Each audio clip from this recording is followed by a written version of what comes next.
এই ক্ষেত্রে বড্ড অসহায় আমি। হ্যালো এভরিওয়ান, আবার একটা নতুন ব্লগে সবাইকে ওয়েলকাম।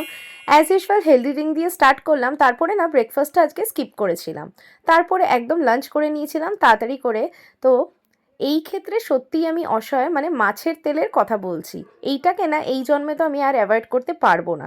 তো গরম গরম যদি ভাত হয়, সঙ্গে যদি মাছের তেলে পকোড়া হয় পেঁয়াজ রসুন কাঁচা লঙ্কা দিয়ে, বেসন চালের গুঁড়ো পরিমাণ মতো নুন হলুদ দিয়ে, সঙ্গে কাঁচা লঙ্কা আর ঘি ছিল, সিম্পল একদম লাঞ্চ মেনু।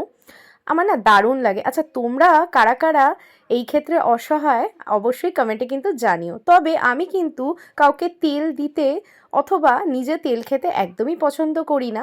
হ্যাঁ, পার্সোনালি নিলে পার্সোনালি নিতেই পারো, যারা আর কি গায়ে মাখবে। যাই হোক, চলো এইসব ছাড়ো। তারপরে দুপুরবেলা ফল খেয়ে নিয়েছিলাম, তারপরে না বর এখানে নিয়ে এসেছিলো, ওকে বলেছিলাম ডিমের চপ আনতে, কফি দিয়ে ডিমের চপ খাবো দেখে ও দেখো বেগুনি নিয়ে এসছে, আবার শিমলা মির্চ। যাই হোক, এরপরে নিজের থেকে পর ভালো এই কথাটা আমি শুনেছিলাম, বাট আজকে সেটার প্রমাণ পেয়ে গেলাম। কিভাবে? এই যে, এই দেখো বরের হাত থেকে একজন আমার জন্য গিফটস পাঠিয়ে দিয়েছে। এইটা মানে কতটা সৌভাগ্য ভাবতে পারছো? নিজের লোক তো অবভিয়াসলি করবে, বাট পরের লোক যখন করে না, তার থেকে খুশির মানে ঠিকানা থাকে না।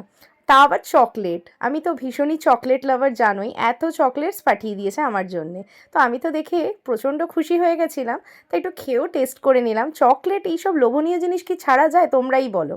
তাই যখন আমাকে না এমনিও বাইরের লোক ভীষণ ভালোবাসে, এর আগেও আমি শেয়ার করেছি।